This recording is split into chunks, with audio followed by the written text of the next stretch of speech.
चलो स्टार्ट करें। चलो टेस्ट का मैं ले लूंगा डाउट अभी, ठीक है, क्लास के बाद। चलिए दोस्तों, so very very very good morning. आज स्टार्ट करने जा रहे हैं अपना बहुत ही प्यारा सा सब्जेक्ट। नाम क्या दोस्तों इसका?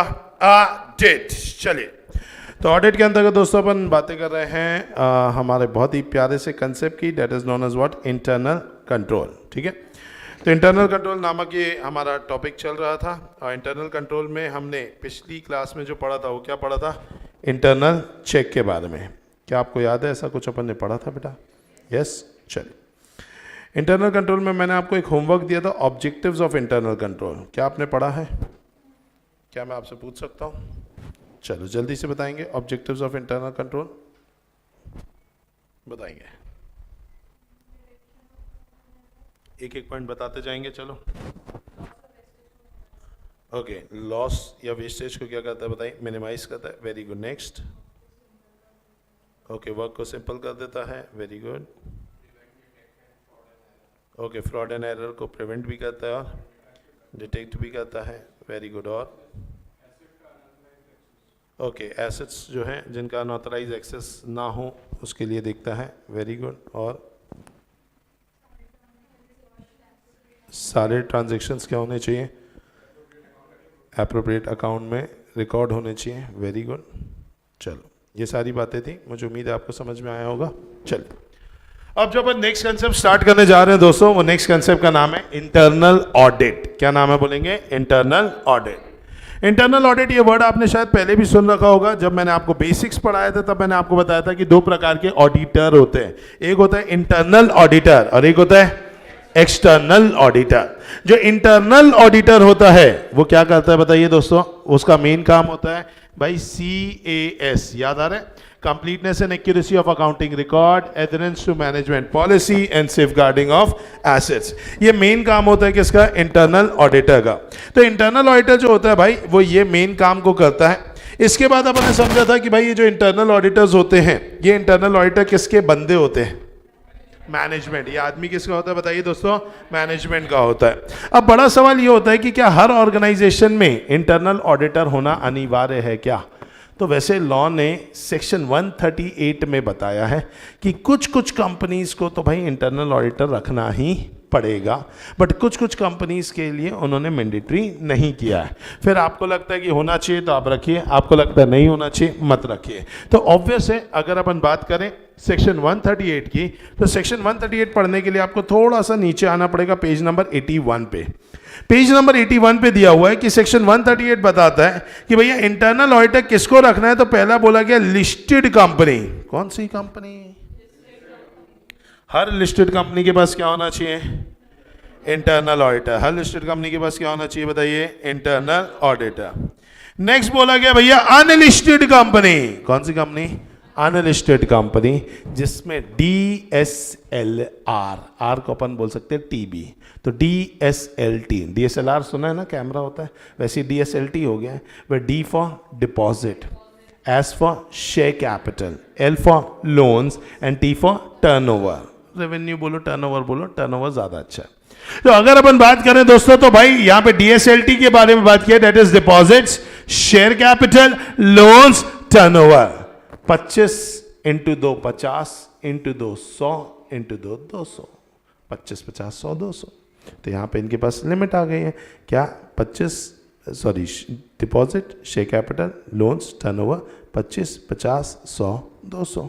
तो बोला गया every listed company way paid up share capital is 50 crore और मोर, या फिर टर्नओवर 200 करोड़ और मोर, आउटस्टैंडिंग लोन ऑफ बोरोइंग कितना? 100 करोड़ और मोर, और आउटस्टैंडिंग डिपॉजिट कितना? 25 करोड़ और मोर। अगर ये कॉन्सेप्ट होता है तो अगर अपन बात करें तो आपको क्या कराना पड़ेगा बेटा? Internal audit. और ये एंड नहीं है, ये क्या है? और मतलब इनमें से कोई एक भी चीज़ हो गई तो भी चलेगा। लेकिन ये कौन सी कंपनी के लिए बोला है? लिस्टेड क्या अनलिस्टेड? अनलिस्टेड। लिस्टेड कंपनी में तो सब जीरो भी होगा तो भी करना पड़ेगा। If you are a listed company then you have to follow internal audit. Next बोला गया भैया कौन सी कंपनी? Private company. कौन सी company? Private company. Private company के लिए है L और T, where L for loans और T फॉर टर्नओवर। लोन के लिए 100 करोड़ और मोर, टर्नओवर के लिए 200 करोड़ और मोर, ऊपर वाला ही। क्या ये बात समझ में आई? चलिए, नेक्स्ट थिंग अगर हम बात करें दोस्तों तो सेक्शन 138 जो है ये अप्लाई होता है इंटरनल ऑडिटर के ऊपर, ठीक है। और ये जो इंटरनल ऑडिटर है ये क्या करेगा, ये कंडक्ट करेगा internal audit of the function and activities of the company. Internal auditor कोई भी हो सकता है, सीए भी हो सकता है, कॉस्ट अकाउंटेंट भी हो सकता है, कोई अदर प्रोफेशनल भी हो सकता है। इंटरनल ऑडिटर मे बी और may not be employ of the company, management का आदमी होता है लेकिन ज़रूरी नहीं है कि एम्प्लॉयमेंट में हो, एम्प्लॉयमेंट में भी हो सकता है, नहीं भी हो सकता है। सर ये एम्प्लॉयमेंट में कैसे नहीं हो सकता? बेटा मैंने आपको बताया ना, प्रैक्टिसिंग सीए इसको भी तो करने के लिए मिलता है इंटरनल ऑडिट, तो practicing CAs are not employ of anyone, तो वो भी कर सकते हैं। और नॉर्मली अगर आप जॉब पे जाएंगे तो भी आपको क्या मिल जाएगा भाई, वहाँ पे इंटरनल ऑडिटर जैसा काम मिल जाएगा। ओके, तो ये चीज़ ये, a CA may be appointed as an internal auditor whether or not he is engaged in practice. बताइए कोई भी डाउट यहाँ तक है? फिक्स है, अच्छे से समझ में आ रहा है? चले, तो ये कंसेप्ट अपन ने देख लिया दोस्तों, और ये कंसेप्ट था सेक्शन 138 का जो कि बात करता है इंटरनल ऑडिटर किस किस कंपनी में होना अनिवार्य है। अब अपन बात करेंगे दोस्तों इंटरनल ऑडिट के बारे में। इंटरनल ऑडिटर के ऊपर एक पूरा का पूरा एक अलग से स्टैंडर्ड है, ठीक है, और स्टैंडर्ड का नाम है SA 610। इसके लिए आपको आना होगा ऊपर वाले पेज में, page number 79, SA 610, using the work of internal auditor. किसके काम को यूज करने की बात कर रहे हैं? Internal auditor.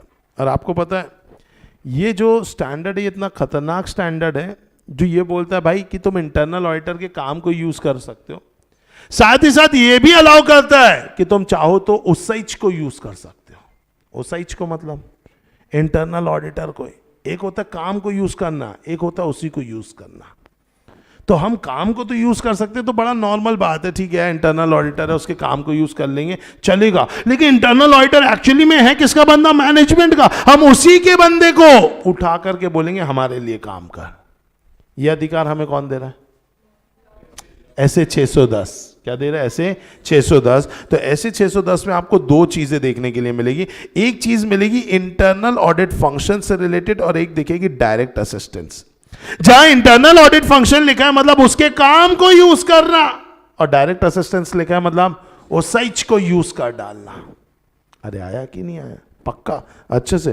तो क्या बोल रहा है बॉस यहां पर बोल रहा है भैया पहला चीज कि भाई इंटरनल ऑडिट फंक्शन में क्या बोला? A function of the entity that perform assurance and consulting activity which is designed to evaluate and improve the entity's governance, risk management and internal control। तो बोला एक ऐसा फंक्शन है एंटिटी का जो क्या करता है, जो अश्योर करता है, कंसल्टेंसी देता है, किसको देता है? ऑर्गेनाइजेशन को, ताकि एंटिटी का governance, internal control, risk management effectively काम करें। कैसा काम करे बताइए? इफेक्टिवली काम करे। क्या इफेक्टिवली काम करे बताइए? उसका गवर्नेंस, उसका इंटरनल कंट्रोल, उसका रिस्क मैनेजमेंट। मतलब ये जो इंटरनल ऑडिटर है ये तीन चीजें देखता है। कौन सी तीन चीजें? गिर, G for governance, I for internal control, R for risk management. समझ में? तो यहां पर इंटरनल ऑडिट फंक्शन मतलब उसका काम। डायरेक्ट असिस्टेंस क्या बोल रहा है? उस एज को क्या कर डालना? यूज कर डालना। उस एज को यूज कर डालना is known as what? Direct assistance. The use of internal auditor, क्या बोल रहा है? The use of internal auditor to perform audit procedure under DSR of external auditor. External auditor के डीएसआर में, what is DSR? Direction, supervision, review. तो इसके direction, supervision, review of the external auditor पे कौन काम कर रहा है? Internal auditor. क्या ये बात समझ में आई आपको? पक्का अच्छे से। तो भाई यहां पर एक है इंटरनल ऑडिट फंक्शन, एक है कौन? Direct assistance. कोई भी डाउट इसमें बेटा? फिक्स है? चलिए। कौन? बिल्कुल, इसी के लेकर के तो स्टैंडर्ड है, नहीं तो ऐसा खुलेआम बोल देते कि भैया या तो उसको यूज कर लो उसके काम को। स्टैंडर्ड क्यों बनाया? स्टैंडर्ड इसीलिए बनाया कि कई कई जगह जब यूज करोगे तो थोड़ा सा विचार करना, यूज भी करना है कि नहीं, उसके काम को यूज करना है कि नहीं, उसको यूज करना है कि नहीं, कौन सा एरिया ऐसा होगा जहां पे यूज कर सकते हो, कौन सा एरिया ऐसा है जहां पे यूज नहीं कर सकते। ये सब ये स्टैंडर्ड बताएगा। वही पढ़ने जा रहे हैं। पहला पॉइंट देखो यही लिखा है। पहला अपन स्टेज पढ़ेंगे किसके बारे में? उसके काम को यूज करने का। दूसरा स्टेज आगे जाकर के अपन पढ़ेंगे ओसाइच को यूज करने का। तो ये है दूसरा पॉइंट। कौन सा? पेज नंबर 80 में जो देख रहे हो ये कौन सा है? दूसरा पॉइंट। और पहला पॉइंट कहां पे? पेज नंबर 79 पे। तो ये क्या बोल रहा है? Determining whether in which area and to what extent the work of internal audit function can be used. तो पहले बात कर रहे हैं किसके बारे में? बोलो ना, काम को यूज करने के लिए। अब किसी के काम को यूज करना है तो उसके लिए पहले कुछ देखोगे। क्या देखोगे? उसका कॉम्पिटेंस। भाई जब आप किसी के काम को यूज करने वाले हो तो भाई पहले ये भी तो देखो कि वो इंसान उस लायक है या नहीं है। और फिर दूसरा, जब अपन को उसके काम को यूज करना है, अपन तो ये बहुत अच्छे से जानते हैं कि आदमी किसका है। तो ये भी देखना पड़ेगा कि क्या मैनेजमेंट इसको पूरी अच्छे तरीके से काम करने देता है कि नहीं देता। बहुत अड़ंगा तो नहीं लगाता मैनेजमेंट। तो अपन को ये भी चेक करना पड़ेगा कि अगर मैनेजमेंट इसके काम में बहुत अड़ंगा लगाता है, बहुत अच्छे से इसको काम करने नहीं देता, क्योंकि ये भी अंदर से तो मोस्ट प्रोबेबली सीए ही होगा या सीए आधा अधूरा पड़ा होगा, तो भी भाई सीए वाला तो गुण है इसके अंदर थोड़ा बहुत। तो क्या इसको ईमानदारी से काम करने दे रहा है कि नहीं? अगर ये उंगली कर रहा है मैनेजमेंट बार बार, इसको ढंग से काम करने नहीं देता, अपनी कठपुतली समझ करके रखा है, मतलब ऐसे इंसान का अपन को काम यूज करना नहीं है। तो सबसे पहली चीज उसके काम को यूज करने से पहले देखना है वहां की पॉलिसीज क्या है, प्रोसीजर क्या है, क्या ऐसे हैं कि नहीं जिससे ऑब्जेक्टिविटी मेंटेन कर पा रहा है कि नहीं। What is objectivity? अपना गोल, उसका जो गोल है क्या वो अपना मेंटेन कर पाता है कि नहीं। एंड दूसरा अपन को चेक करना उसका कॉम्पिटेंस। क्या चेक करना? उसका competence. Weather internal audit function applies a systematic and disciplined approach including quality control. क्या वो क्वालिटी कंट्रोल कर पा रहा है कि नहीं। तो पहले तो अपन यही चेक करेंगे क्या है यार उसके अंदर वो है कि नहीं बात। अपन को लगा हाँ यार कॉम्पिटेंस है, हाँ यार यहाँ की पॉलिसीज अच्छी हैं, सबको इंडिपेंडेंटली और अच्छे से काम करने देते हैं, और यस ये क्वालिटी को कंट्रोल कर सकता है, तो फिर सोच सकते हैं क्या करने का, इसके काम को यूज करने का। अभी भी मैंने ऐसा बोला सोच सकते हैं। क्यों ऐसा बोला? क्योंकि इससे इतने से देख लेने से काम नहीं होगा ना यार। अब अभी अपन ने उसको जाना, अब अपन काम को जानेंगे। समझ में आया? अब काम को देख करके समझ में आएगा क्या इसका काम लेना चाहिए कि नहीं लेना चाहिए। जैसे जस्ट फॉर एग्जांपल अपन कहां पर काम उसका यूज करेंगे? जहां रोमम ज्यादा है कम है? ज्यादा है। कम है क्यों? क्योंकि अगर रोमम ज्यादा रहा, उसका काम यूज कर लिया तो गड़बड़ निकल जाएगी, और गड़बड़ निकलेगी तो अपन तो उसको ब्लेम करेंगे ना। रे नहीं कर सकते। साइन किसके हैं? एक्सटर्नल ऑडिटर के। एक्सटर्नल ऑडिटर की ही क्या रहेगी रिस्पॉन्सिबिलिटी। सर ये बात आपने कभी बताई नहीं। ठीक है बेटा पढ़ लो, नहीं बताई तो ये लो, ये ऊपर लिखी है। कहाँ लिखी है? पेज नंबर 79 में ऊपर दिख रहा है, external auditor responsibility to audit. The external auditor has a sole responsibility for the audit opinion expressed, and that responsibility is not reduced by the external auditor use of the work of internal audit function or internal auditor to provide direct assistance. Although they may perform audit procedures similar to those performed by external auditor, neither internal audit function nor the internal auditor are independent of the entity as it is required by external auditor in an audit of financial statement in accordance with SA 200. बोलो आया समझ में? पक्का? कोई भी doubt तो नहीं? चलिए भाई आगे बढ़ते हैं। अब यहाँ पर क्या बोला है बताइए? अब यहाँ पे बोला है क्या?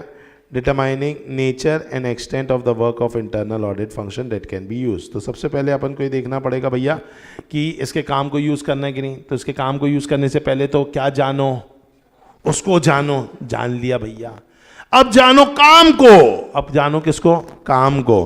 The external auditor shall consider the nature and scope of the work. अपन को किसको जानना होगा? काम को। वो काम जो किसने किया है?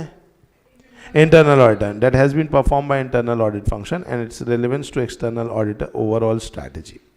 The external auditor shall make all significant judgment in the audit engagement to prevent undue use of work. बहुत ज़्यादा यूज मत करना उसके काम का। और लास्ट क्या बोल दिया गया कि एक चीज़ याद रखना बेटा, एक्सटर्नल ऑडिटर तुम ही क्या रहोगे? रिस्पॉन्सिबल रहोगे, sole responsible for the audit opinion expressed. फिर नेक्स्ट क्या बोल दिया गया कि भैया एक बार तुम किसके आदमी को यूज कर रहे हो? मैनेजमेंट को। तो क्या मैनेजमेंट को बताओगे कि नहीं बताओगे कि तुम क्या कर रहे हो? उन्हीं के आदमी का काम यूज कर रहे हो।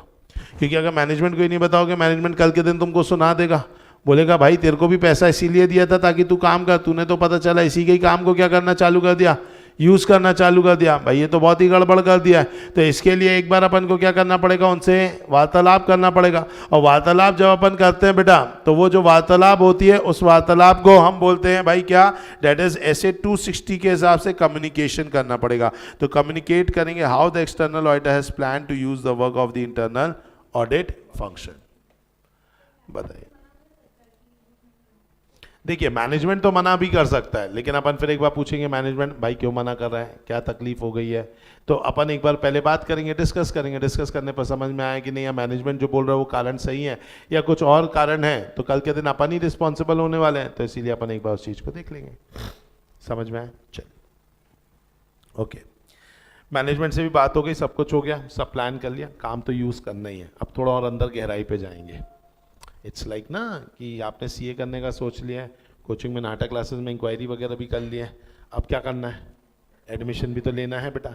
एडमिशन लेने से पहले तुम क्या करते हो, डेमो लेते हो। काय को लेते हो, इंक्वायरी तो करके गए। मैं कितना तारीफ किया अपने बारे में बेटा, उसके बावजूद भी तुम नहीं माने। एक बार आपने ऊपरी ऊपरी पढ़ाना भी, तो अब अंदर घुसेंगे और उसको प्रैक्टिकली देखेंगे। तो अब आप क्या करोगे, अब आप उसके काम को उठाओगे। किसके काम को? इंटरनल ऑडिटर के। और एक बार उसके काम को देखोगे। क्या देखोगे? तो क्या बोला है, if the external auditor plans to use the work of internal auditor function, the external auditor shall discuss the planned use of his work. The external auditor shall read the report, shall read the report of internal audit function so that he can obtain an understanding of the nature and extent of the audit procedure. The external auditor shall perform sufficient appropriate audit procedure on the work of internal auditor to evaluate that work has been properly planned, performed, supervised. वो ये देखेगा कि हाँ work अच्छे से plan था, supervise था, work को डॉक्यूमेंट किया है, sufficient appropriate audit evidence obtain किए गए हैं, कंक्लूजन जो रीच किया गया वो एकदम सही किया गया। इन बातों को वो समझेगा। कौन समझेगा? External auditor. और अगर लगता है एक्सटर्नल ऑडिटर को कि हाँ सब सही है, ठीक है, तो ही वो उसके काम को लेगा, यूज करेगा। लेकिन हाँ, यूज करते समय थोड़ा सा देखना, इन एरियाज से थोड़ा बचना जिन एरिया में जजमेंट इन्वॉल्व होता है, क्योंकि वहां पे कागज पत्तल नहीं होंगे, चेक करने के लिए कुछ नहीं होगा। जजमेंट मतलब पूरा खेल दिमाग का है। तो इसीलिए भाई ऐसी जगहों पर थोड़ा बच के ही काम लेना। किसका? इंटरनल ऑडिटर का। ऐसी जगहों पर बच के काम लेना। दूसरा, असिस्ड रोमम, रोमम को असेस करना कि भैया रिस्क ऑफ मटेरियल में से स्टेटमेंट कहाँ कैसा है। अगर जहाँ ज़्यादा होगा वहाँ पे उसके काम को यूज़, और जहाँ कम होगा वहाँ उसके काम को यूज़ कर सकते। The extent to which internal audit function, organization status and relevant policy support the objectivity, check करना कि क्या अंदर की पॉलिसी इतनी अच्छी है जो कि सपोर्ट कर रही है किसको? ऑब्जेक्टिविटी को। किसकी? इंटरनल ऑडिटर की। लगे हाँ ऐसा है तो भाई क्या करना, काम यूज कर लेना। And level of competence. तो देखो 2 पॉइंट है दिमाग के और 2 पॉइंट अपन ने ऊपर पढ़े थे। ये तो आप भी जानते हैं, जहाँ जजमेंट होगा वहाँ हम यूज़ नहीं करेंगे, जहाँ रोमम होगा वहाँ यूज़ नहीं करेंगे। लेवल ऑफ कॉम्पिटेंस वाला पॉइंट अपन ने ऊपर ही देख लिया था, और ऑब्जेक्टिविटी वाला पॉइंट भी अपन ने ऊपर देख लिया था। कोई भी दिक्कत है? ओके। फिर इस तरीके से अपन क्या करेंगे, उसके काम को यूज़ करेंगे। अच्छा, काम यूज़ करने के बाद ऐसा हो सकता है कोई ऐसी इंफॉर्मेशन मिले कि भाई गलती कर दी इसके काम को यूज़ करके? यस और नो? यस, ऐसा हो सकता है। तो फिर अपन को ये चीज़ देखते रहने की है। The external auditor shall also evaluate whether external auditor conclusion regarding the internal audit function, determination of the NTE of the use of the audit function for the purpose of auditor remains appropriate. कोई भी doubt? चलो, तो ये हो गया first point. जब अपन किसको use कर रहे हैं? काम को यूज कर रहे हैं। अब हम क्या करने वाले हैं? उसी को यूज करने वाले हैं। अरे आया कि नहीं आया? तो अपन क्या करने वाले हैं? उसी को यूज करने वाले हैं। समझ में आया? चलिए, अब उसी को यूज करने के लिए पहले क्या चेक करना होगा? क्या चेक करना पड़ेगा? उसको चेक करेंगे क्या उसके वो उस लायक है भी कि नहीं, कि वो हमसे यूज हो पाए बेटा। अरे आया कि नहीं आया? तो अपन को उसका लाइक ही देखनी पड़ेगी। तो पहली चीज अपन को चेक करना पड़ेगा क्या वो कॉम्पिटेंट है या नहीं है।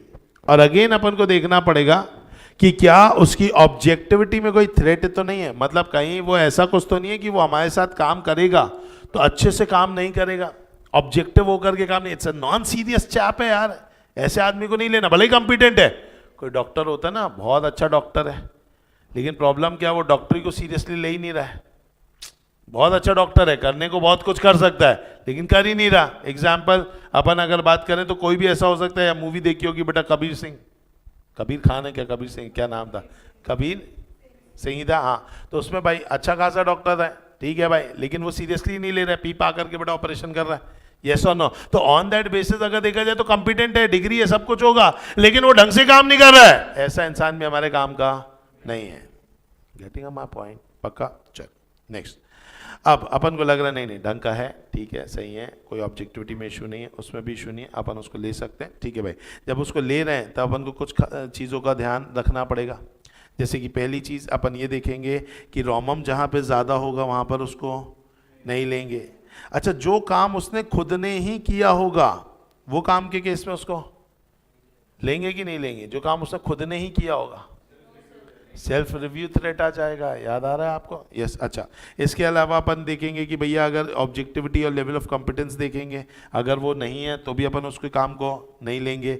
अच्छा, अमाउंट ऑफ जजमेंट इन्वॉल्व देखेंगे, ये 3 पॉइंट देखेंगे और उसके काम को देखेंगे कि लेना है कि नहीं लेना। अभी मैं ये नहीं बोल रहा हूँ नहीं लेंगे, वो तो इसके ऊपर है ना, लाइक रोमम ज़्यादा होगा तो लेंगे, रोमम कम होगा तो नहीं लेंगे, समझ आया? तो ये बोल रहा है भाई कभी भी उसको लेना है कि नहीं लेना, और 3 बातों पर डिसाइड करेंगे। पहला अमाउंट ऑफ जजमेंट, दूसरा रोमम, तीसरा objectivity and level of competence. लेकिन अब इसके नीचे आएंगे तो वो ये बोलेगा, क्या बोल रहा है कि भैया इस केस में तो बिल्कुल भी मत लेना। शेल नॉट यूज, क्या आपको दिखा बेटा वर्ड शेल नॉट यूज? बिल्कुल भी मत लेना इस केस में। कब मत लेना? पहला point significant judgement, not only judgement, significant judgement है, बिल्कुल मत लेना, उसको मना कर देना, बोलना नहीं तुम इससे दूर रहो। दूसरा relate to higher ROMM, higher ROMM है, बिल्कुल भी मत लेना उसके काम को, उसको वही मत लेना, सॉरी। या next, it relate to works which the IA has been involve, मतलब खुद ही ने वो काम किया भाई, बिल्कुल मत लेना। और किसी किसी केस में एक्सटर्नल ऑडिटर को ऐसे के हिसाब से भी सोचना पड़ता है, ऐसे ने क्या बोला है, स्टैंडर्ड ने मना किया तो भी उसको नहीं लेना। तो 4 केसेस में बिल्कुल भी नहीं लेना, और 3 केस मैंने बताया जिसमें सोचना कि लेवल ऑफ कॉम्पिटेंस देखो, ऑब्जेक्टिविटी देखो, अपना इन्वॉल्वमेंट ऑफ जजमेंट देखो, असेस रोमम करो, इसको देख करके सोचना कि इसको लूं या ना ही लूं। और ऐसे केस में तो बिल्कुल भी मत लेना। समझ में आ गया? पक्का? फिर उसको यूज कर रहे हो, ये बात छुपा के रखना पड़ेगा, नहीं मैनेजमेंट को बता दें, क्योंकि मैनेजमेंट ही तो बोलेगा हाँ बेटा क्या कर लो, यूज कर लो भाई, ठीक है। तो अगर हम बात करें दोस्तों ऐसे केस में, तो बोला गया कि भैया in accordance with SA 260 communicate the nature and extent of plan use of audit internal auditor to provide direct assistance so as to reach a mutual understanding that such use is not excessive in the circumstances of the engagement. चलो next क्या है? Using internal auditor to provide direct assistance. अब अपना one बन गया है कि अपन उसे क्या करेंगे, यूज करेंगे। देखो बेटा, किसी के काम को इस्तेमाल करना और किसी को इस्तेमाल करना, दोनों में डिफरेंस है। जब हम सामने वाले को इस्तेमाल कर रहे हैं तो हमें उससे थोड़ी बातचीत करनी पड़ेगी, और बातचीत करने में ये बोलना पड़ेगा कि जब हम आपको यूज कर रहे हैं, मतलब आप पहली चीज मेरी बातें सुनोगे, किसके डीएसआर में रहोगे, मेरे डीएसआर में रहोगे। दूसरी चीज, तुम्हें यूज तो मैं कर रहा हूं, लेकिन एक्चुअली में तुम हो किसके? तो इधर की बात उधर, हाँ उधर की इधर करने का कोई इश्यू नहीं है, लेकिन इधर की बात उधर करने का नहीं। साथ ही साथ मैनेजमेंट को भी बता देंगे कि इसको उंगली मत करना, क्योंकि ये खुद तो नहीं जाएगा, लेकिन तुम इसको बोलोगे चल बता क्या चल रहा है वहाँ, क्या चेक करा रहा है, क्या इनकी स्ट्रैटेजी है, तुम्हें कुछ घपलेबाजी करनी है तो तुम इसको बोल रहे हो, तो रिटर्न दे दो भाई कि तुम क्या नहीं करोगे, उंगली नहीं करोगे। तो मतलब ये भी उंगली नहीं करे, ये वहाँ जाके नहीं बताएगा तो तुम भी इससे नहीं पूछोगे। वही लिखा है, prior to using internal auditor to provide direct assistance the external auditor shall obtain written agreement from an authorized representative of the entity that internal auditor will be allowed to follow the external auditor instruction, and the entity will not intervene in the work of the internal auditor performs for the external auditor. एक written agreement ले लो from the internal auditor that will keep a confidential specific matter as it is instructed by the external auditor and inform the external auditor of any threat of their objectivity. The external auditor shall what दोस्तों, direct, supervise and review the work perform by the internal auditor. The direction, supervision, review by external auditor performed by the internal auditor shall be insufficient, so that external auditor is satisfied that internal auditor have obtained what दोस्तों SAAE, और उसके दम पे उन्होंने क्या किया, conclusion को draw किया. बोलो कोई भी डाउट? सिंपा पक्का. चलो, तो ये था ऐसे 610 जो कि दो चीज़ों के बारे में बात करता है. पहला है इंटरनल ऑडिटर को यूज़ करना और दूसरा है उसके काम को यूज करना. बताइए कोई भी डाउट यहां तक के?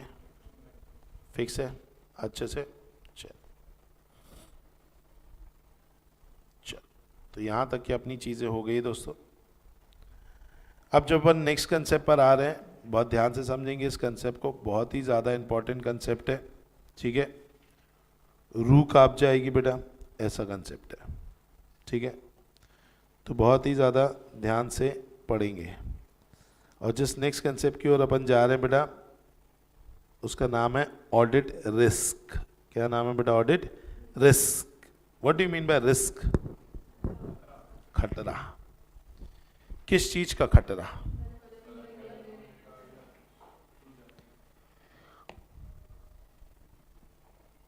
तो ऑडिट रिस्क का मतलब क्या हो जाएगा बेटा? गलत ओपिनियन देने का खतरा. और इसी रिस्क को ऑडिटर क्या करना चाहता है? जीरो. क्या करना चाहता है? जीरो करना नहीं चाहता, मिनिमम करना चाहता है. जीरो क्यों नहीं कर सकता या क्यों नहीं करना चाहता? क्योंकि वहां पे क्या मौजूद है? Inherent limitation. जस्ट बिकॉज वहां पे इनहेरेंट लिमिटेशन मौजूद है, इसीलिए जो ऑडिटर है वो क्या नहीं करना चाहता है? ऑडिट रिस्क को जीरो नहीं करना चाहता, वो कर भी नहीं सकता. तो ऑडिट रिस्क मतलब क्या हो जाता है कि एक रिस्क कि ऑडिटर अपने किसको? ओपिनियन को गलत देने का खतरा. तो रिस्क की ऑडिटर जो है वो अपना ओपिनियन क्या दे देगा? गलत दे देगा. अब ये गलत देने का जो खतरा होता है, क्या ये कुछ कारणों से होगा कि अपने आप हो जाएगा? कारण होते हैं. यस. तो ये जो ओपिनियन है, गलत ओपिनियन देने का खतरा, यह आता है 3 रिस्क के कारण. पहला है IR, दूसरा है CR, तीसरा है DR. 3 रिस्क है जिसकी वजह से ऑडिट रिस्क पैदा होता है. उसमें पहला रिस्क है IR. IR का मतलब होता है इनहेरेंट रिस्क. दूसरा होता है CR, that is known as control risk. और तीसरा होता है DR, that is known as detective risk. या फिर इसे अपन एक और रिस्क बोल सकते हैं, डिटेक्टिव के बदले डिटेक्शन रिस्क. तो एक है IR, एक है CR, एक है DR. Inherent risk, control risk, detection risk. Where IR का मतलब है कि भैया ऐसा रिस्क जो वहां पे इसीलिए मौजूद है क्योंकि वहां पे क्या नहीं है? Because there is no internal control. वहां पे एक रिस्क है, उस रिस्क को अपन क्या बोलते हैं? Inherent risk. फिर एक होता है कंट्रोल रिस्क. कंट्रोल रिस्क बोलता है भाई वहां पे इंटरनल कंट्रोल है बट वो क्या नहीं है? इफेक्टिव नहीं है. उस पर कौन सा रिस्क आएगा? Control risk. अब इंटरनल कंट्रोल नहीं है, ये किसकी गलती है? Very good. इंटरनल कंट्रोल है बट अच्छा नहीं है. तो भाई इनहेरेंट रिस्क ये बोलता है कि इंटरनल कंट्रोल नहीं है. कंट्रोल रिस्क ये बोलता है कि इंटरनल कंट्रोल पर अच्छा. तो आज अगर अपन बात की जाए तो ये दोनों को मैनेज कौन करता है?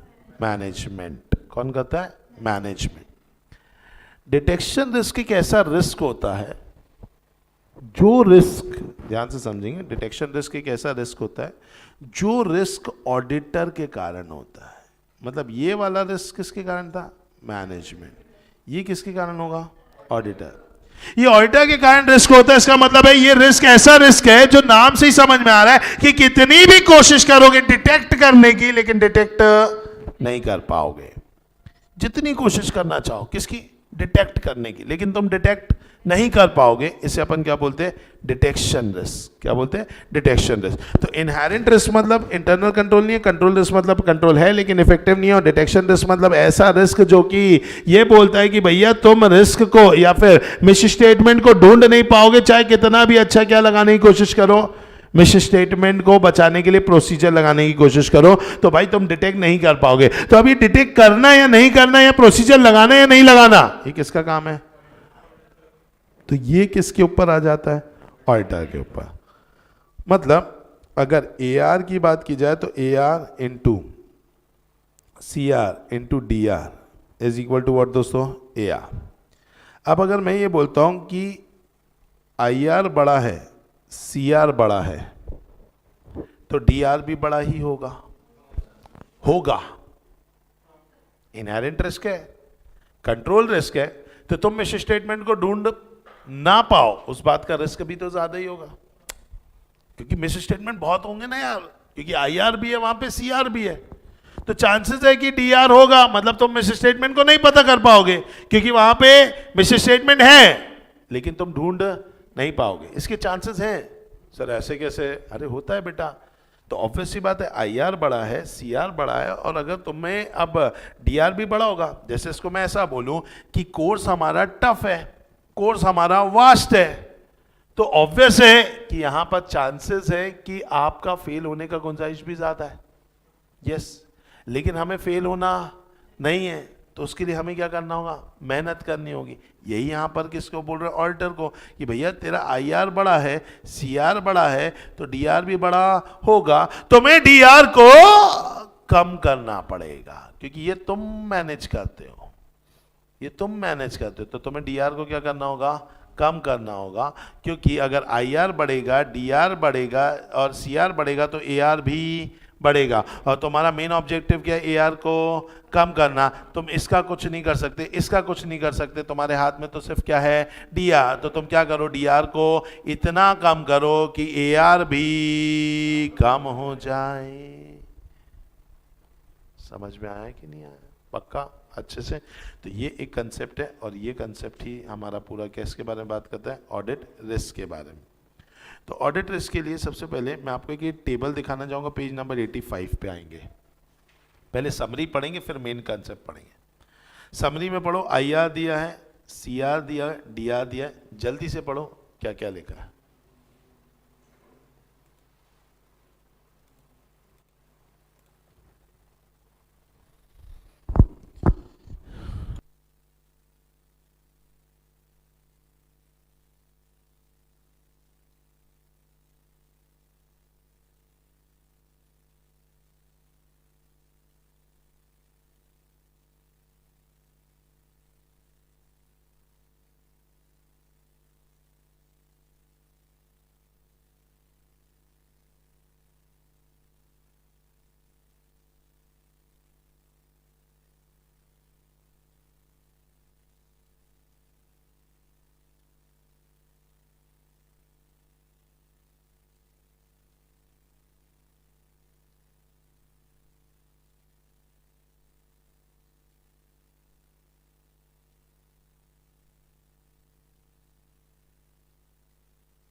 बोलो।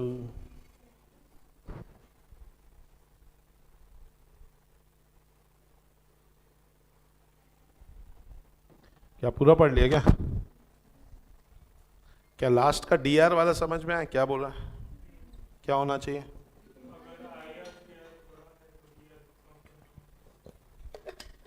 कम करना पड़ेगा। तो उसका रिश्ता कैसा है?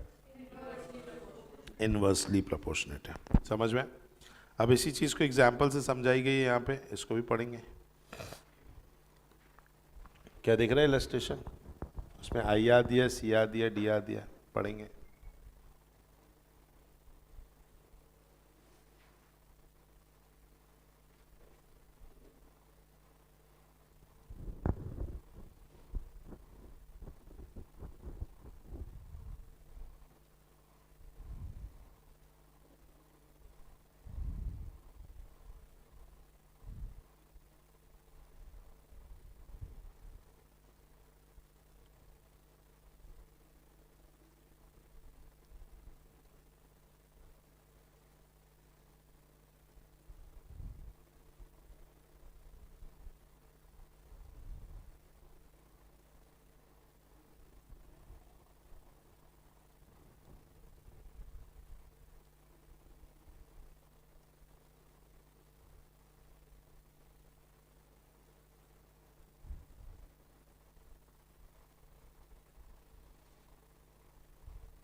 तो अब इनहेरेंट रिस्क अगर होता है तो ये रिस्क है वहां पर, तो उसके लिए अब क्या क्या रह जाएंगे? थोड़े बहुत तो कंट्रोल्स लगाए जाएंगे।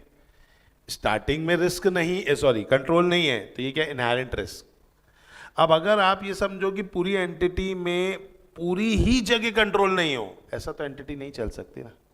मेरे यहाँ किसी चीज में कंट्रोल नहीं होगा तो किसी में कंट्रोल होगा। जैसे एग्जाम्पल, मैंने कैश को सेफ रखने के लिए कंट्रोल लगाया है, बेंचेस के लिए मैंने नहीं लगाया। क्यों नहीं लगाया? कि बेंचेस आप उठा के नहीं लेके जाओगे। मुझे उम्मीद है ऐसा, मैं बच्चों से उम्मीद रख रहा हूं ऐसा कि कैश उठा के ले जा सकते हो, माइंड भी बुक्स उठा के ले जा सकते हो। तो इसलिए भाई बुक्स को भी हम सेफ रखते हैं अपने अलमीरा में, कैश को हम अच्छे से रखते हैं लॉक एंड की में, बट बेंचेस इधर उधर पड़ी रहती बेटा, जहां नजर है वहां बेंचेस बेटा। और हम उम्मीद करते कोई बच्चा उठा के घर लेकर के नहीं जाएगा, हम ये उम्मीद करते हैं। तो इसलिए हमने क्या नहीं किया, बेंचेस पे कंट्रोल लगाए नहीं है। क्या ये बात समझ में आए?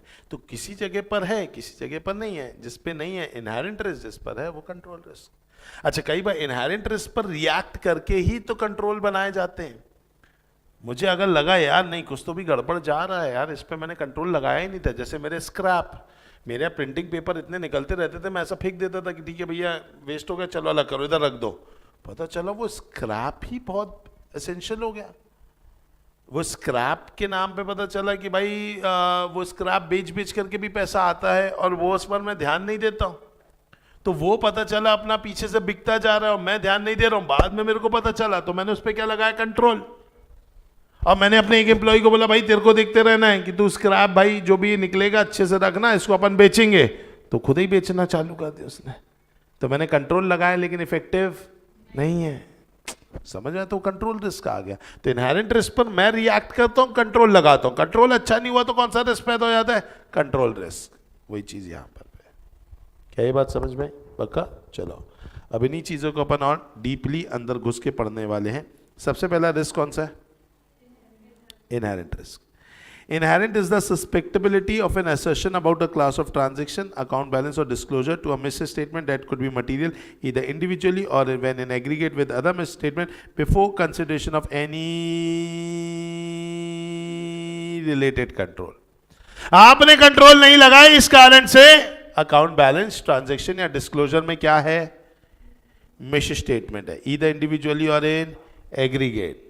तो हम कंट्रोल्स नहीं लगाने की वजह से before consideration of any what related control, there is always a risk that before considering any existence of internal control in an entity, a particular transaction, balance of an account or disclosure of an entity have a chance of being misstated. बोले there is always a risk यार, रहता ही रहता risk कि मिसस्टेटेड तो होगा ही होगा. Inherent risk is higher for some assertion and related class of transaction account balances. For example, it may be higher for complex calculation. बोले कुछ जगहों पर ये हायर रहता है, like complex calculation, इसमें हायर रहता है कि यहाँ पे कुछ रिस्क होगा ही होगा. Inherent risk factors are considered while designing test of control and substantive procedure. Category of auditor assessment lower or higher. Each category covers a range of degree of inherent risk. Auditor may assess inherent risk into two different assertions as lower, while recognizing one assertion has less inherent risk than the other, although both have assessed as lower. तो बोले भाई कई जगहों पर आपको क्या होगा, inherent risk क्या दिखेगा, lower दिखेगा. lower मतलब कम. कम क्यों दिख रहा है, क्योंकि अपन ने वहां पे क्या लगा दिए होंगे, controls. It is important to consider the reason for each identified inherent risk if the risk is lower when auditor designs TOC and substantive procedure. तो आपको कब पता चलेगा कि यहाँ पर इसमें रिस्क लोअर है, IR लोअर है? कब पता चलेगा, जब तुम ये देखोगे कि उसका कंट्रोल कितना अच्छा है. अगर कंट्रोल अच्छा है तो यहाँ पे IR तो बिल्कुल भी नहीं है, क्योंकि क्या लगा है, कंट्रोल लगा है. अब बस कंट्रोल अच्छा है या नहीं है वो देखना. अगर कंट्रोल अच्छा नहीं है तो फिर वहां पे CR है. समझ में, वहां पे क्या है, CR है, IR तो नहीं है. वही चीज यहां पे बोल रहा है. क्या ये बात समझ में पक्का? External circumstances give rise to business risk may influence inherent risk. For example, technological development might make a particular product obsolete. Factors in the entity and its environment may also influence the inherent risk related to specified assertion. तो ऐसी ही बात बोली हुई है. और फिर कुछ यहाँ पे एग्जाम्पल्स दिए हुए हैं. ठीक है, तो यहाँ पर दिए हुए हैं कि भाई अगर मान लीजिए कि जब बिजनेस अच्छा नहीं काम करता है तो उसकी वजह से भी इनहेरेंट रिस्क क्रिएट होते हैं. जब बिजनेस में जैसे कि अब टेक्नोलॉजिकल एडवांसमेंट आया, वो प्रोडक्ट ऑब्सोलीट हो गया, तो अब उस प्रोडक्ट पर हम ध्यान ही नहीं देंगे तो वो ऑटोमेटिकली उसके पूरे कंट्रोल्स अलग कर देंगे. कंट्रोल्स अलग कर देंगे तो फिर क्या हो जाएगा, इनहेरेंट रिस्क आ जाएगा. तो वही बात को यहाँ पर बोला गया. ठीक है, तो ये थोड़ा सा एक छोटा सा मीनिंग टाइप दिया हुआ है. इसमें से आप एक समरी सॉर्ट ऑफ तैयार कर सकते हैं. ठीक है, तो समरी सॉर्ट ऑफ तैयार कर सकते हैं. फॉर कितने मार्क्स, 3 मार्क्स. एग्जाम में अगर क्वेश्चन आया तो क्वेश्चन यही आएगा, what do you mean by inherent risk. 3 marks के लिए यहाँ से कुछ जो लाइन समझ में आई वो लाइन को लिखने का. बस फर्स्ट लाइन बहुत इंपॉर्टेंट है. ठीक है, क्योंकि ये मीनिंग बता रहा है, बाकी चीजें नॉर्मल बातें कर रहा है. चलो, इसके बाद कौन सा रिस्क है, कंट्रोल रिस्क. नहीं, in accordance with SE 200, control risk is the risk that a misstatement that occur in an assertion, account balance or disclosure that could be material either individually or aggregate will not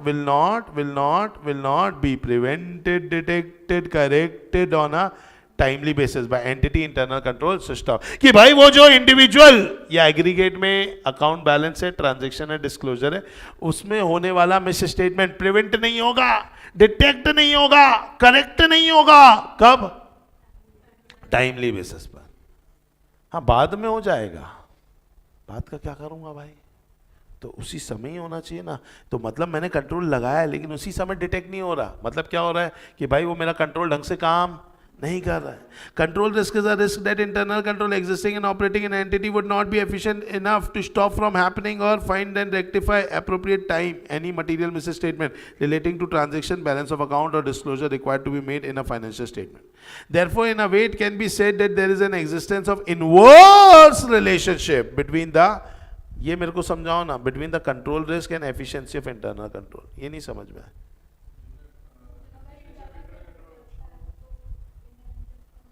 inherent risk, control risk कम होगा.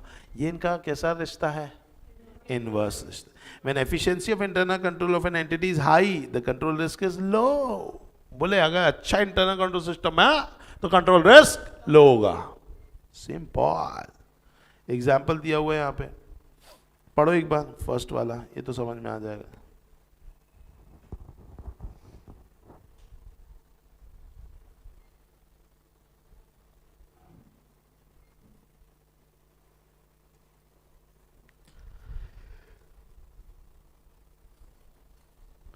क्या बोल रहा है, company ने क्या control लगाया,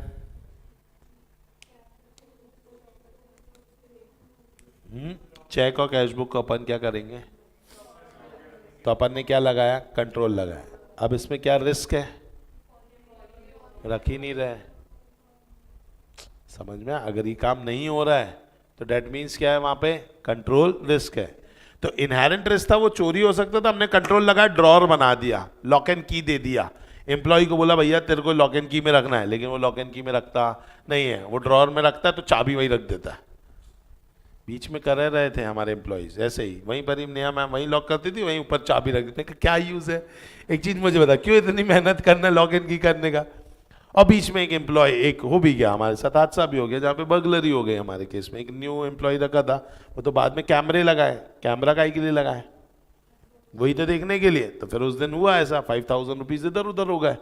अब कभी जिंदगी में नहीं हुआ। अब नेहा मैम को भी डर लगा रहा, मैंने कुछ किया नहीं सर, मेरा गलती कोई नहीं है, ये है वो है, ठीक है। मैंने कहा ओके कोई बात नहीं, we have got a CCTV camera. हमने सीसीटीवी कैमरे में देखा तो हमने देखा कि वो इंसान ने वहीं से चाबी उठाई, उसने मस्त खोला, उसने अपना गिना, उसने लॉक किया, वहीं चाबी भी रख दिया। तो भाई मैंने कहा यही तो प्रॉब्लम है, आपको दिया इसीलिए कि आप रखो। अब वो बोले कुछ जेब नहीं है, ये नहीं है। मैं कहा मैं क्या कर सकता हूँ इसको? कुछ भी करो, गले में बांध के घूमो। मैंने कहा अब ये टेबल पे दिखना नहीं चाहिए भाई, आपको कहीं पे भी जाना आप रख कर गया। तो अब वो हो गया कि जब तक वो बैठते तब तक वो ध्यान रखते कि भाई है, जब भी उठ के जाते हो पक्का कीज ले करके ही जाते। नहीं होगा तो किसी और पर्सन को दे करके जाएंगे जो ऑथराइज रहेगा, लाइक मैं बैठा हूं तो मेरे को दे करके चले आएंगे। तो दिस इज व्हाट दोस्तों, दिस इज अ कंट्रोल। तो पहले भाई वो कंट्रोल रिस्क था, कंट्रोल लगाया, ड्रॉर बनाया, कैश का वो किया, लेकिन वो कंट्रोल लगाया but it was not working good, तो that was a control risk. समझ में आया कि नहीं? पक्का? चलो ओके। तो दिस वॉज समथिंग। इसका रीजन क्या था बेटा? रीजन या ऐसा रिस्क, अच्छा ये कंट्रोल रिस्क क्यों रह जाता है बेटा? पहला है पोटेंशियल ऑफ ह्यूमन एरर, इंसान क्या है बेटा, गलतियों का पुतला। दूसरी चीज, हम चाहते तो बेटा फिंगरप्रिंट स्कैनर और रेटिना स्कैनिंग ये सब रख सकते थे, लेकिन आपको पता ही है बेटा पैसा नहीं है। अब क्या बेटा, अपनी गरीबी के बारे में क्या बताना सबको। आइए बेटा आइए। तो नेक्स्ट हो जाता है क्या बेटा, कॉस्ट इफेक्टिवनेस। फिर account prone to misstatement, या फिर भाई कल्यूजन अमंग एम्प्लॉइज हो जाता है, अब्यूज ऑफ अथॉरिटी हो जाता है, या चेंज इन कंडीशन हो जाता है, मैनिपुलेशन बाय मैनेजमेंट हो जाता है। सर एकदम शोना शोना लग रहा है। हाँ, ये अपन ने कहाँ पढ़ा था? Inherent limitation of controls, internal control, उसमें अपन ने ये सब पढ़ा था। वही तो कारण है कंट्रोल रिस्क का, और क्या कारण होगा? समझ में आया? पक्का? चल रिलेशनशिप देखेंगे बेटा अब अपन, ठीक है, किसके बीच में? Inherent risk and control risk. क्या लग रहा है इनके बीच का रिश्ता कैसा होगा? इनहेरेंट रिस्क और कंट्रोल रिस्क इनवर्स टाइप। जहाँ इनहेरेंट रिस्क है वहाँ पर कंट्रोल लगा दिए जाते हैं, तो जनरली कंट्रोल रिस्क वहाँ पर, फिर इनहेरेंट रिस्क खत्म हो जाता है, कौन सा रिस्क आ जाता है? कंट्रोल रिस्क आ जाता है। आइए, तो क्या बोला गया यहाँ पे? Management often reacts to inherent risk by designing accounting and internal control system to prevent or detect and correct misstatement. And therefore, in many cases, inherent risk and control risk are highly interrelated. In such situation, if the auditor attempts to assess inherent and control risk separately, there is a possibility of inappropriate risk assessment. As a result, audit risk may be more appropriate determined in such a situation by making a combined assessment of inherent and control risk as a ROMM. What is ROMM? Risk of material misstatement. क्या ये बात समझ में आ गई? Next क्या बोला? Relationship between रोमम and detection risk. चलो, रोमम और डिटेक्शन रिस्क के बीच में कैसा रिश्ता है बताइए? इनवर्स ही, बिल्कुल सही है, होना चाहिए, होता नहीं है लेकिन हमें करना पड़ेगा। डिटेक्शन रिस्क, जहाँ रोमम हाई है वहाँ पे अपन को डिटेक्शन रिस्क को लो रखना पड़ेगा ताकि ऑडिट रिस्क भी लो। जो एग्जाम में टफ है वहाँ आपको ऐसा लग रहा है मेहनत ज़्यादा करके इसको कम करना है ताकि वहाँ फेल होने की प्रोबेबिलिटी कम हो जाए। जो इजी रहता है आप उस पर एकदम कैजुअल रहते, तुम अपना डिटेक्शन रिस्क भी हाई रख के चलते, तुमको पता है क्योंकि ये इजी है। डिटेक्शन रिस्क अगर मतलब मैंने मेहनत नहीं भी किया तो भी मेरे को कोई दिक्कत नहीं जाएगी, मैं पास हो ही जाऊँगा। तो वही चीज़ यहाँ पे क्या लिखा है पढ़िए। There is an inverse relationship between detection risk and the combined level of inherent risk. When inherent and control risk are high, acceptable detection risk need to be low to reduce audit risk to an acceptably low level. When inherent and control risk are low, an auditor can accept high detection risk and still reduce audit risk to an acceptably low level. When both inherent risk and control risk are assessed as high, क्या बोलना चाहता है? When both inherent risk and control risk are assessed as high, the auditor needs to consider whether substantive procedure can provide sufficient appropriate audit evidence to reduce detection risk and therefore audit risk to an acceptably low level. क्या ये बात समझ में आई आपको? पक्का?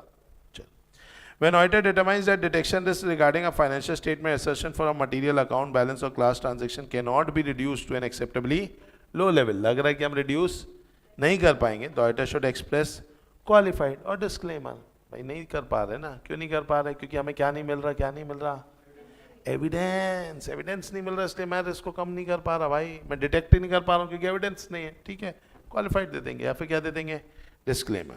Mathematically, AR can be expressed as a product of IR, CR, DR. कोई भी doubt? पक्का? चल.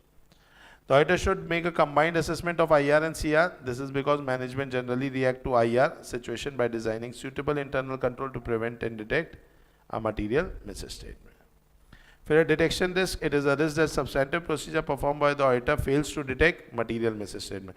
The auditor control risk assessment together with inherent risk assessment influence the NTE of the substantive procedure. Some detection risk would always be present even if auditor fails, fails to examine 100% of the account balances or class of transaction. तो सम detection risk वहाँ पे इसीलिए भी रहेगा क्योंकि auditor क्या नहीं करता, 100% चेक भी नहीं करता. क्यों नहीं करता? टेस्ट चेकिंग करता है. Very good. फिर ये रिलेशन विद अदर रिस्क दिया है. क्या ये बात समझ में आई? पक्का वही बातें दी है. बोलो कोई भी डाउट? शिम्बॉल पक्का? चल.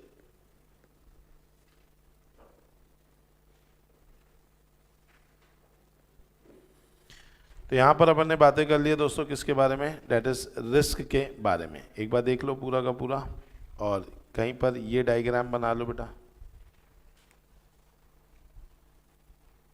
कहीं जगह ढूंढ करके डायग्राम को ड्रॉ करेंगे फास्ट.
बताइए हो गया क्या? चलो, तो ये सारी बातचीत अपनी हो गई किसके बारे में? ऑडिट रिस्क के बारे में, ठीक है।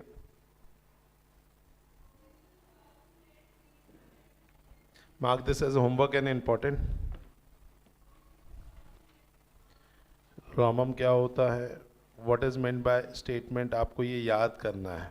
ये होमवर्क इसीलिए दे रहा हूँ क्योंकि समझाना नहीं है मुझे, ये सब क्या है, याद करने वाली चीज़ है। ये एग्जाम में पूछेंगे तो वर्ड बाय वर्ड ऐसे ही लिखना पड़ेगा, समझ में? मिस स्टेटमेंट क्या होता है बताने की तो ज़रूरत नहीं है, लेकिन याद तो करना ही पड़ेगा, नहीं तो आप लिख दोगे any statement which is missed is known as misstatement. तुम्हारा कोई भरोसा नहीं बेटा, ठीक है। एग्जाम्पल वगैरह देख लेना। दो लेवल पे होती है मिस स्टेटमेंट, याद रखना होगा। एक होता है फाइनेंशियल स्टेटमेंट लेवल पे ओवरऑल, और एक होता है एसेशन लेवल पे किसी एक पर्टिकुलर ट्रांजेक्शन पे या अकाउंट बैलेंस पे। कंपोनेंट मैंने पूरे पढ़ा दिए, IR पढ़ा दिया, CR पढ़ा दिया और DR पढ़ा दिया। कोई भी डाउट इनमें? चलो, अब आते हैं नेक्स्ट बहुत ही शानदार से एक स्टैंडर्ड के ऊपर। स्टैंडर्ड का नाम क्या है? ऐसे 315 नाम क्या बोल रहे हैं? Identifying and assessing the risk of material misstatement through understanding the entity, its environment and internal control system. वैसे ये standard is counted as one of the toughest standard of CA inter and CA final. But मुझे बताते हुए बेहद खुशी होगी कि आपको ऐसा कुछ लगेगा भी नहीं, आपको लगेगा ये तोड़ के चला गया तुरंत ही। उसके पीछे कारण सिर्फ यही है, जो नींव अपन ने पहले की बनाई हुई है। जनरली ये स्टैंडर्ड को पढ़ा दिया जाता है फर्स्ट या सेकंड चैप्टर में, क्योंकि तभी रिस्क रिस्क रिस्क पहली बार जब आपने ऑडिट रिस्क सुना ना 200, ज्यादातर लोग वहीं से जोड़ देते 315 को, और इसी कारण से ये one of the toughest standard बन जाता है। लेकिन आप राइट नाउ आप मैच्योर्ड है, शायद ये स्टैंडर्ड मैं आपको नहीं भी पढ़ाऊंगा तो भी आपको बन जाएगा। तो इसीलिए आओ देखते हैं भाई, सबसे पहला कंसेप्ट क्या लिखा हुआ है? आइडेंटिफाइंग एंड असेसिंग व्हाट दोस्तों? रॉमम। रॉमम को हमें क्या करना है बताइए? आइडेंटिफाई करना है। तो लिखा है भैया, यहाँ पे यही लिखा है, the auditor should identify and assess the risk of material misstatement whether due to fraud, whether due to error at the financial statement level और असर्शन लेवल। उसके लिए उसको क्या करना पड़ेगा? एंटिटी को समझना पड़ेगा और डिजाइन एंड इंप्लीमेंट करना पड़ेगा ऐसे ऑडिट प्रोसीजर्स को जिससे वो रॉमम को पकड़ सके और रॉमम को कम कर सके, मिस स्टेटमेंट को पकड़ सके, रॉमम को कम कर सके। अब इसके लिए अलग अलग यहाँ पे क्या दिए हुए हैं? डेफिनेशन। पहला है असर्शन, जिंदगी में पहली बार सुन रहे होंगे, नहीं, representation by the management embodied in the financial statement. Business risk, ये क्या होता है बिजनेस रिस्क?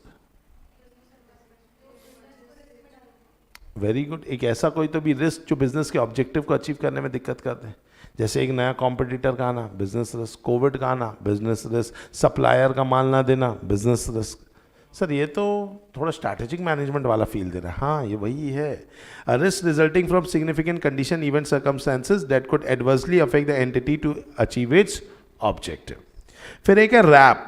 सर ये सुना सुना लग रहा है, याद है ऑडिट प्रोसीजर में एक होता है रैप, एक होता है फैप। अपन ने रैप को इज्जत नहीं दिया था, याद है? अपन ने बोला था 315 में पढ़ेंगे, आज तो क्या 315 अभी तो पढ़ना है। आइए, तो अपन बात करने वाले हैं किसकी? रैप की। रैप का मतलब क्या? Risk assessment procedure. एक ऐसा प्रोसीजर जो मदद करता है रिस्क को असेस करने में। The audit procedure perform to obtain understanding of the entity, its environment including internal control system to identify what दोस्तों? ROMM. Significant risk. What is significant risk? नाम से क्या लग रहा है? ये ऐसा रिस्क जो इंपॉर्टेंट है, मटीरियल है, सिग्निफिकेंट है, उसे अपन बोलेंगे सिग्निफिकेंट रिस्क। मटीरियल वीकनेस मतलब एक ऐसी वीकनेस जो कि बहुत इंपॉर्टेंस रखती है, और ये वीकनेस किस में होगी बेटा? Internal control. ये अलग अलग क्या है? वर्ड मीनिंग खेल लिया, आया कि नहीं आया? चलो, अब रैप बोल रहा है risk assessment procedure. Risk assessment procedure मतलब रिस्क को असेस करना है। रिस्क को असेस करने के लिए सबसे पहले समझना पड़ेगा धंधा, और उसको समझना पड़ेगा धंधा करने का तरीका। तो पहले समझो ना धंधा। अरे धंधे को नहीं समझोगे तो रिस्क को कैसे असेस करोगे? तुम्हें रिस्क को समझने के लिए पहले तो धंधा समझना है। जैसे बैंक में ज्यादा रिस्क है कि नाटा क्लासेस में? तुमने समझा धंधा, फिर तुम और ये भी देखोगे कि यार बैंक के अंतर्गत काम जो है, फॉर एग्जांपल बहुत सिस्टमैटिक होता है। एक काम को करने के लिए 4-5 लोग हैं, ये है वो है। नाटा क्लासेस में 4-5 काम को करने के लिए कई लोग बैठे हुए हैं। तो क्या समझ में आ रहा है? नाटा क्लासेस रिस्की में, यस, क्योंकि धंधा करने का तरीका। अब ये कैसे पता करोगे? नाटा क्लासेस के बारे में कैसे पता करोगे? हाँ, तो कैसे कैसे लोगों से बात करके, वेरी गुड, ऑब्जर्व करके, AOA पढ़ करके, वेरी गुड, डॉक्यूमेंट्स को पढ़ के। और कैसे पता करोगे कि भाई नाटा क्लासेस में, पढ़ाई वढ़ाई की बात नहीं कर रहा हूँ, स्टूडेंट जैसे बात नहीं कर रहा हूँ, मैं बात कर रहा हूँ आप ऑडिटर हो, नाटा क्लासेस का कैसे पता करोगे इसके बारे में? तो आप इंक्वायरी करोगे, आपने एकदम सही बोला, आप ऑब्जर्व करोगे, विजिट करोगे, आपने एकदम सही बोला। आप साथ ही साथ क्योंकि ऑडिटर हो तो आपको मतलब है फाइनेंशियल स्टेटमेंट से, तो आपको ये देखना जरूरी है कि भाई इन्होंने जो अकाउंटिंग पॉलिसी वो ठीक लगाई कि नहीं, कंसिस्टेंटली लगाई कि नहीं, रूल्स एंड रेगुलेशन ठीक लगाए कि नहीं। इसके लिए एक बार कंपैरिजन करोगे नाटा क्लासेस की इस साल की फाइनेंशियल स्टेटमेंट को, ताकि उससे समझ में आ जाए कि इस बार कोई नया रिस्क तो नहीं है। तो इसके लिए आपको क्या करना पड़ेगा, आपको इंक्वायरी करनी पड़ेगी, समझ में? आपको एनालिटिकल प्रोसीजर करना पड़ेगा, आपको ऑब्जर्वेशन करना पड़ेगा, इंस्पेक्शन करना पड़ेगा। इसी से ही तो तुम क्या करोगे, रिस्क असेसमेंट प्रोसीजर करोगे। तो रिस्क असेसमेंट प्रोसीजर क्या बोलते हैं, audit procedure perform to obtain an understanding of the entity including entity internal control, identify and assess ROMM whether due to fraud or error at the financial statement and assertion level. जिसके लिए तुम्हें क्या करना पड़ेगा, inquiry. क्या करना पड़ेगा बताओ, इंक्वायरी। क्या करना पड़ेगा, एनालिटिकल प्रोसीजर। क्या करना पड़ेगा, ऑब्जर्वेशन एंड इंस्पेक्शन। जल्दी से पढ़ेंगे ऑब्जर्वेशन एंड इंस्पेक्शन के बारे में, पढ़ो और समझाओ, पेज नंबर 87 पे।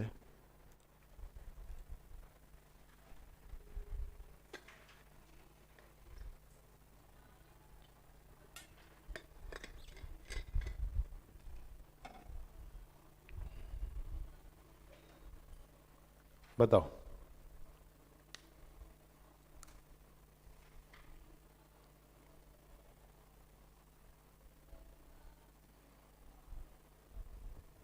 क्या समझ में आया? Observation inspection may support inquiry of management and other and may also provide information about the entity. Observation से आपको एंटिटी के बारे में पता चलता है। फॉर एग्जाम्पल, आपको ऑब्जर्व इंस्पेक्ट क्या करना है, एंटिटी का ऑपरेशन कैसे काम करते हैं। दूसरा करना है कुछ डॉक्यूमेंट, अभी बच्चे ने बताया MOA AOA ये सब। तीसरा हो जाता है रिपोर्ट, जो कि प्रिपेयर कौन करेगा, मैनेजमेंट। और एंटिटी के प्रेमाइसेस एंड प्लांट फैसिलिटी, इनको आप ऑब्जर्व करोगे और इनको आप इंस्पेक्ट करोगे, समझ में? चलो, नेक्स्ट आ जाता है एनालिटिकल प्रोसीजर। पूरा का पूरा चैप्टर ये अपन ने पढ़ा है इसके ऊपर।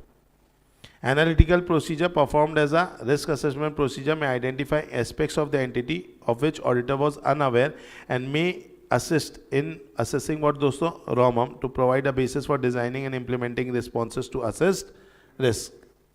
Analytical procedure performed as a RAP may include both financial and non-financial information.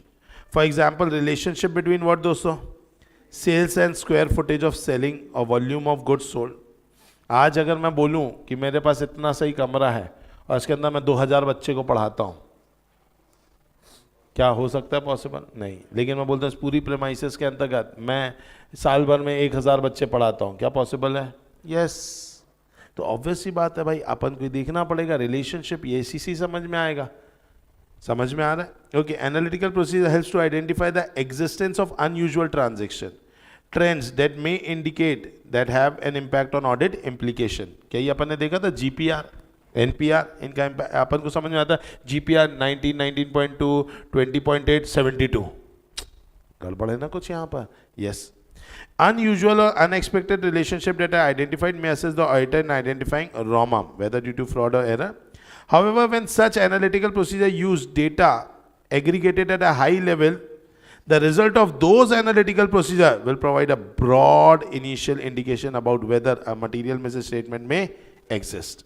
Accordingly, in such a case, consideration of other information has to be gathered when identifying the ROMM, together with the result of such analytical procedure may assist the auditor in understanding and evaluating the result of analytical procedure. क्या ये बात समझ में आ गई? पक्का?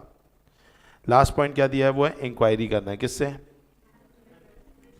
Much of the information obtained by auditor through inquiry of management and may also obtain information from different perspective in identifying what दोस्तों, ROMM.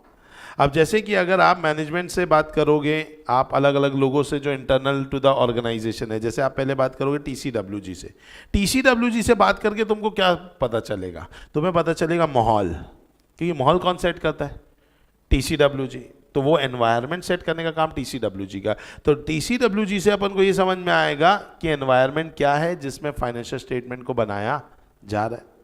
फिर अपन बात करेंगे किससे, इंटरनल ऑडिटर से। ये हमें क्या बताएगा, इंटरनल ऑडिटर क्या करने आया है, इंटरनल कंट्रोल चेक करने आया है। तो वो ये बताएगा कि क्या design and effectiveness of internal control. फिर अपन बात करेंगे एम्प्लॉय से। एम्प्लॉय हमें क्या बताएगा कि यहाँ पे किस तरीके से काम होता है। अच्छा, एम्प्लॉय में भी अपन को किससे बात करनी है, जैसे आप मेरी फैकल्टी से बात करोगे ना, ऑडिटर बन के आओगे तो मैं फैकल्टी से बात करूँगा, सर कैसा पढ़ाते हो, अच्छा रिवीजन कराते कि नहीं, अच्छा टेस्ट सीरीज लेते कि नहीं, पेपर चेक, ये सबसे तुमको मतलब है क्या, नहीं ना। आप कौन से डिपार्टमेंट के साथ बैठोगे,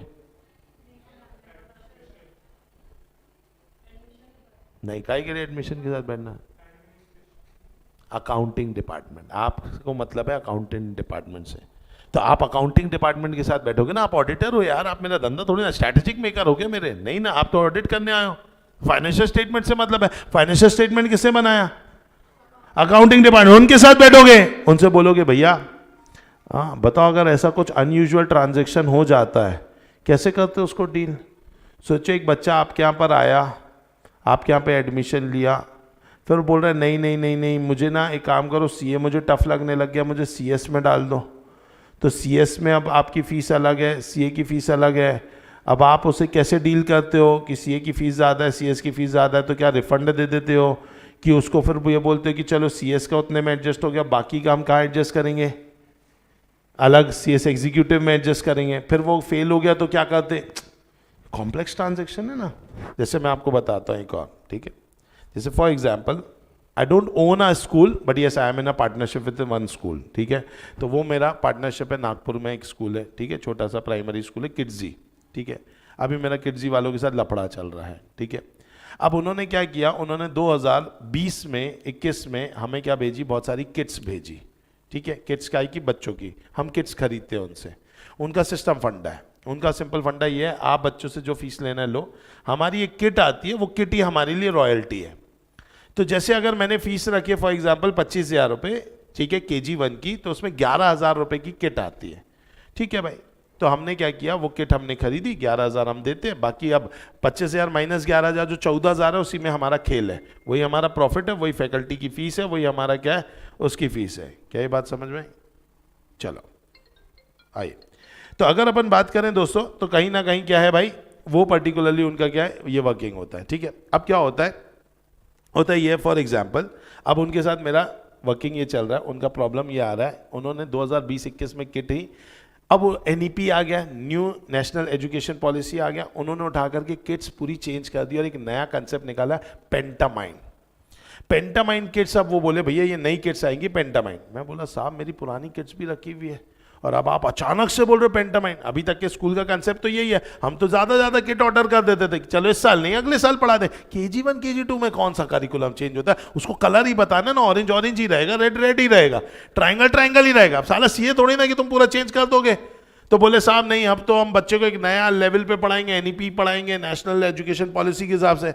मैं कहा ठीक है भैया, पुरानी किट का क्या करना है। अब ये कंसर्न जो मेरा था ये ऑल ओवर इंडिया का भी था, क्योंकि अकेला चेन्नई का कंसर्न नहीं था, ऑल ओवर इंडिया में। उन्होंने बोला ठीक है सर, हम एक काम करते हैं, आप अपनी पूरी किट्स भेज दो, क्योंकि ये हमने अचानक से लाया, हम भी मानते चलो ठीक है, लेकिन हमें तो अपग्रेड करना है सर, किड्जी को अपना ब्रांड वैल्यू रखना है।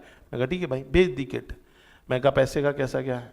बोले सर आपको ना रॉयल्टी कट के हम आपको बाकी पैसा रिफंड करेंगे। तो मैंने 40,000 की किट भेजी, उन्होंने अभी बदले में परसों मतलब कल ही रात को बताया, तो बोले कि साहब 28,000 आपके अकाउंट में लेजर में हमने डाल दिया। मैं कहा साहब किट तो मेरी 40-42,000 की थी। बोले हाँ रॉयल्टी कट के आपको पैसा मिल जाएगा। बोले ठीक है। मैंने कहा चलो डन, ओके, उसमें कोई दिक्कत नहीं, आपने रॉयल्टी काट लिया, आपकी भी एक इनकम होनी चाहिए थी तो आपने काट लिया, ठीक है। मैं बोला अब मैं इस 28,000 का क्या कर सकता हूँ। तो बोले सर अगर आपको कैश निकालना है कैश निकाल लो, या फिर अब नया सेशन तो चालू हो ही रहा है तो अब नई किट खरीद लो। मैं कहा नई किट का प्राइस कितना रहेगा। बोले सर जो नॉर्मल प्राइस होता है। मैं कहा तुम उसमें भी मेरे से रॉयल्टी ले रहे हो, किट मैं खरीदूंगा तुमसे एक बार, लेकिन तुम रॉयल्टी कितनी चार्ज कर रहे हो, 2 बार। उसको लेकर के अब क्या चल रहा है, लपड़ा। अरे आया कि नहीं आया? तो उसको लेकर के मैंने कल उनको सुनाया, तो ऑब्वियस सी बात है कि उन्होंने उठा करके भाई अब ये लफड़ा चल रहा है, तो उसके चक्कर में अब वो यही चीज़ चल रही है, ठीक है। तो अब उन्होंने क्या कह दिया, अब उन्होंने मेरे को बोला डिस्काउंट दे रहे हैं, ठीक है। अब जैसे कि मैं आपको अगर बताऊँ, ठीक है, तो इसमें आ नहीं रहा है, चलो आएगा, नहीं आ रहेगा, नहीं आ रहा है, चलो। तो अगर नहीं तो मैं आपको व्हाट्सएप ही दिखाता। तो इन्होंने अभी मेरे को बोला ठीक है सर, हम आपको क्या करेंगे 10% डिस्काउंट देने के लिए तैयार है। नहीं आ रहा है, इस पर आ गया, ठीक है। ये देखो, ये आया आपके सामने, क्या लिखा, काइंडली नोट, दिख रहा है, अच्छा not as discuss kindly note now we are giving 10% discount on minimum 30 kits, दिख रहा है थोड़ा सा, ठीक है। तो ये क्या है, ये बेसिकली क्या है कि भाई ये वो है कि मैंने कहा रॉयल्टी मैं काई के लिए 2-2 बार पे करूंगा, और रॉयल्टी कौन सा तुम 200-300 रुपये ले रहा है, 3-3 हज़ार रुपये किट पे ले रहे हो, मेरे को 50 किट अगर मेरे को देनी होगी तो 1.5 लाख रुपये रॉयल्टी जा रही है। मैं कहा 1.5 लाख मैंने वहां दिया, 1.5 लाख तुमको मैं यहाँ पे दूंगा, मैं तो 3 पेटी से उतर गया ना। अरे आया कि नहीं आया? तो सिंपल कंसेप्ट है ना भाई, वैसा धंधा वैसा थोड़ी ना होता है। तो मैं रॉयल्टी एक बार चार्ज करो या तो वहां की छोड़ो। बोलना हमने अब कहा मैंने तेरे को 40,000 का माल भेजा ना, 40,000 पूरा क्रेडिट कर, फिर मैं यहां पे माल ले रहा हूं ना, तो अग्रीड है, मुझे कोई दिक्कत की बात नहीं है। लेकिन आप बोल रहे हो सर माल ले रहे हो, इसका भी रॉयल्टी लोगे, उसका भी रॉयल्टी लोगे, तो मैं तो खत्म हो जाऊंगा ना भाई। 50 किट में तो मैं 3 लाख को आपको एक्स्ट्रा दे के बैठा हुआ हूं, या 1.5 लाख एक्स्ट्रा दिया, एक तरीके से 1.5 लाख तो देना बनता ही है, चलो 1.5 लाख एक्स्ट्रा क्यों दूं? Getting my point. अब ये कैसा ट्रांजैक्शन है बताओ, कॉम्प्लेक्स। उनका कहना भी सही है, कई बार उनकी बात भी सोचो। वो बोले साहब जब हमने आपको 2020-22 में बेचा था ना माल, 20-21 जो भी साल था, हमने अपनी रॉयल्टी की इनकम बुक कर ली थी। हमको एक किट पे 2-2.5 हज़ार बचता है, किट बनाने का पैसा लगता है ना, किट मतलब काफ़ी बढ़िया आती है इन लोगों की, बच्चों को पूरा देना है, उसमें ड्राइंग शीट होगी, ये होगा, उसके अंदर बेसिकली बहुत सारे गेम्स मिलते हैं बच्चों को, बड़ा मतलब दिमाग बढ़ाने के, तो वो सब मिलता है। तो बोले साहब हमारी एक किट में 3 हज़ार ही बचता है। अब आप जब उस दिन लिए थे ना, उस समय हमने 3 हज़ार की इनकम क्या कर दी थी, बुक कर दी थी। तो बोले सर अब हम रिवर्स नहीं मार सकते ना, क्योंकि हम खड़े हैं 24 पे और आपने किट भेजी 21-22 की, क्योंकि बीच में आ गया था कोरोना वाला टाइप वाला कंसेप्ट। तो बोले साहब उसके कारण एनईपी आया है, अब आपने किट अभी भेजी है, वो तो 2-3 साल पहले की कहानी है, मैं कैसा करूं? तो मैंने कहा भाई फिर तू इसमें मत लेना, मैं ये बोल रहा हूँ चल तूने उसे काट दिया, मेरे को कोई तकलीफ नहीं, मैं वो पैसा नहीं मांग रहा, वो मैं भी समझ रहा हूँ कि बीइंग एन एजुकेटेड पर्सन मेरे को समझ में आ रहा है कि वो तेरी इनकम बुक हो गई, चल ठीक है, इसकी इनकम क्यों बुक कर रही है, ये तो तेरे हाथ में ना, ये तो फ्यूचर है ना, मैं अब किट का ऑर्डर करूंगा तो इसकी इनकम बुक मत कर, इसको दे भाई कंसिडरेशन में। तो बोला सर अब ये पता नहीं है मेरे को, अब वो जो बात कर रहा है उसका अकाउंटिंग का नॉलेज थोड़ी ना, वो तो बोला सर पता नहीं अब ये कैसा करेंगे, कंपनी की ऐसी पॉलिसी है। तो वही तो, ये कॉम्प्लेक्स ट्रांजैक्शन को तुमने कैसे डील किया, ये ऑडिटर क्या करेगा, पता करेगा। तो ये एम्प्लॉय से बात करेंगे, इनिशिएटिंग, प्रोसेसिंग, रिकॉर्डिंग कॉम्प्लेक्स और अनयूजुअल ट्रांजैक्शन। कुछ समझ में आया कि नहीं आया बेटा? कितना प्रैक्टिकली बता रहा हूं मैं। आइए चलिए next, inquiry directed towards in house legal counsel. Legal counsellor से तुम क्या बातचीत करोगे रे, क्या पता लगाओगे उसे? केस तो नहीं चल रहा रे, कोई केस तो नहीं चल रहा, कल कंपनी में ताला लग जाए तो ऐसा कुछ तो नहीं है कंपनी ने कोई फ्रॉड किया, ये वो किया, तो पता करेंगे। और इंक्वायरी डायरेक्टेड टुवर्ड्स मार्केटिंग और सेल्स पर्सन, जिससे पता चलेगा कंपनी की मार्केटिंग स्ट्रेटेजी कोई चेंज हुई क्या, बाहर सेल्स ट्रेंड कैसा चल रहा है, कि कंपनी अभी सेम पोजीशन पे है कि गिर रही कि उठ रही है, ये सब अपन को कौन बताएगा, सेल्स पर्सन। तो अलग अलग लोगों से अपन क्या करेंगे, अलग अलग इंक्वायरीज करेंगे। क्या ये बात समझ में आई आपको? पक्का अच्छे से? तो अभी के लिए अपन सिर्फ इतना ही कर रहे हैं कि अपन ने इंक्वायरीज पढ़ा, एनालिटिकल प्रोसीजर पढ़ा, और क्या पढ़ा अपन ने, एक और ऑब्जर्वेशन। ये 3 चीज़ों को पढ़ेंगे। आपका कल का होमवर्क रहेगा कि आप बाजू में लिखेंगे कि TCWG से क्या बात करनी है, एम्प्लॉय से क्या बात करनी है, मार्केटिंग पर्सनल से क्या बात करनी है, लीगल काउंसलर से क्या बात करनी है। कल मैं ये चीज़ को चेक करूँगा। क्या ये बात समझ में आई? पक्का? चलो थैंक यू सो मच, टाटा बाबा, सी या, बाय बाय।